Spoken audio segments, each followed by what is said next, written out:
எல்லாருக்கும் ஞாபகம் இருக்குன்னு நினைக்கிறேன்.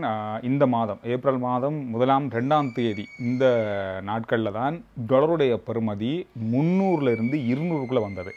இப்போது கிட்டத்தட்ட 1.5 வருஷத்துக்கு மேலே 300க்கு மேற்பட்ட தொகையில் தான் டாலருடைய பெறுமதி வந்து ஏறி இறங்கி இந்த மாதிரி பல சிக்கல்களை கொடுத்து கொண்டிருந்தாலும் இந்த மாதத்தினுடைய ஆரம்பத்தில் 299 இருந்து அப்படியே 200க்குள்ளே கொண்டு வரப்பட்டது.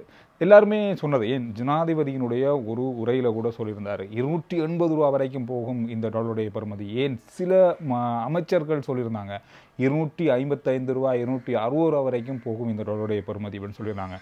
ஆனால் 299, 97, 98 இந்த அளவிலேயே இந்த கிட்டத்தட்ட 20 நாட்களாக இந்த டாலருடைய பெறுமதி அப்படியே இருந்தது. புது வருஷத்துக்கு பிறகு டாலருடைய பெறுமதி இன்னும் வந்து குறைய வாய்ப்பு இருக்குது. காரணம்னா அந்தளவுக்கு சுற்றுலா பயணிகளுடைய வருகை, பில்லியன் கணக்கான வருமானம், டாலர் பெறுமதி, டாலருடைய கையிருப்பு அதிகரிப்பு, இந்த மாதிரி பல விஷயங்கள் இருக்குது. நாங்கள் எதிர்பார்த்த மாதிரியே டாலருடைய பெறுமதி இன்னும் 20 ரூபா 30 ரூபா குறைய வாய்ப்பு இருக்குன்னு சொல்லப்பட்டது. ஆனால் தலைகீழாக அந்த செய்தி எல்லாத்தையும் அப்படி அடித்து நொறுக்கிற அளவுக்கு இன்றைய நாளில் டாலருடைய பெறுமதி மீண்டும் உயர ஆரம்பிச்சிருக்கு. இது எதுக்காக குறைஞ்சது, எதுக்காக திரும்ப இன்றைக்கு கூட ஆரம்பிச்சிருக்கு அப்படின்ற ஒரு கேள்வி எல்லாருக்குமே இருக்கும். இதுவரைக்கும் சரியான தகவல் இல்லாட்டிலும் வந்த இந்த செய்தியின் அடிப்படையில் பெரிய அளவான முன்னேற்றம் இல்லாட்டியும் டாலருடைய பெறுமதி இறங்கு முகத்தில் இருந்து இப்போ மீண்டும் அதிகரிக்க ஆரம்பிச்சிருக்கு. இந்த அதிகரிப்பானது குறைவாகத்தான் இருந்தாலும் எந்த அளவுக்கு வேகமாக குறைஞ்சதோ அந்த அளவுக்கு வேகமாக அதிகரிக்க வாய்ப்பில்லை. ஆனாலும் அதிகரிக்க வாய்ப்புகள் இருக்குது. இனி வர நாட்களில் கொஞ்சம் கொஞ்சமாக அதிகரிக்க வாய்ப்புகள் இருக்குது. 305 முதல் 310 ரூபா வரைக்கும் இந்த மாத இறுதிக்குள்ளேயே போகலாம், டாலருடைய பெறுமதி அதிகரிக்கலாம் அப்படின்னு சொல்கிறாங்க. டாலர் பெறுமதி அதிகரிக்கும் போது மற்ற நாணயங்களுடைய பெறுமதிகளும் அதிகரிக்க வாய்ப்புகள் இருக்குது. இன்றைய நாளில் 301 ரூபா 24% வந்து கூகுளில் நீங்கள் பார்த்தீங்கன்னா தெரியும் டாலருடைய பெறுமதியை. அதே மாதிரி கமர்ஷியல் பேங்க்கில் நான் பார்க்கும்போது இன்றைக்கு இருந்த பெறுமதி விற்பனை பெறுமதியாக 305 ரூபா. 1 ரூபா இன்றைய நாளில் விற்பனை பெறுமதியிலையும் அதிகரித்து, அதாவது கொள்வனவு பெறுமதியிலையும் வந்து குறைஞ்சிருக்கு.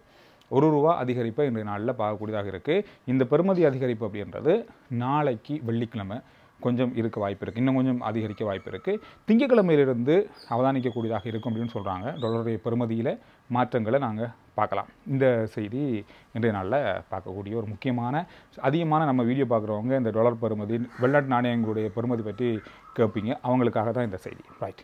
அதோடு சேர்த்து இன்னும் ஒரு முக்கியமான செய்தி. கடந்த நாட்களில் வந்து இந்த வெளிநாட்டு பயணிகளை அதிக விலைக்கு வந்து பொருட்களை விற்று ஏமாற்றிய சம்பவங்கள் பல பதிவாகி, ஒரு சில சம்பவங்கள் வெளியில் வந்து நாங்கள் சோஷியல் மீடியாக்களில் பார்த்தோம். அதுக்கான கைது நடவடிக்கைகளாக இருக்கட்டும் எல்லாமே நடந்து கொண்டிருந்தாலும் தொடர்ச்சியாக வந்து இன்றைய நாள்லையும் அதைவிட வித்தியாசமான இன்னும் பல வீடியோக்கள் வந்து தொடர்ச்சியாக வெளியாகி கொண்டே இருக்குது. இது இலங்கையை பொறுத்தவரையில் அதிக சுற்றுலா பயணிகளை கொண்டு வர ஒரு நாடு. எனவே இந்த மாதிரி இப்போ வர எல்லா சுற்றுலா பயணிகளும், ஈவன் வெளிநாடு இருக்க அத்தனை சுற்றுலா பயணிகளும் வந்து எங்கெங்கே போகிறோம், என்னென்ன செய்கிறோம், என்னென்ன சாப்பிட்றோம், எங்கெங்கே எல்லாம் தங்குறோம், என்னென்ன விஷயங்கள் இருக்குது அப்படின்றத காணொலிகளாக வீடியோக்களாக பதிவிட்டு அவங்க வந்து யூடியூப் சோஷியல் மீடியாக்களில் வந்து பதிவிடுறாங்க. இது வந்து வளமையாக எல்லா டைம் இருக்க ஒரு பழக்கமாக இப்போ மாறி இருக்குது. அதனால் மிக அவதானமாக வியாபாரிகள் செயல்பட வேணும். கண்டிப்பாக இது வந்து ஒவ்வொரு வீடியோக்களாக வெளியில் வரும்போது ஒவ்வொருத்தரும் செய்கிற தவறால் இலங்கை மீது இருக்கிற நம்பிக்கை, இலங்கைக்கு இருக்கிற இப்போ இருக்கிற அந்த நல்ல பேர் கெட்டுப்போக வாய்ப்பு நிறைய இருக்குது.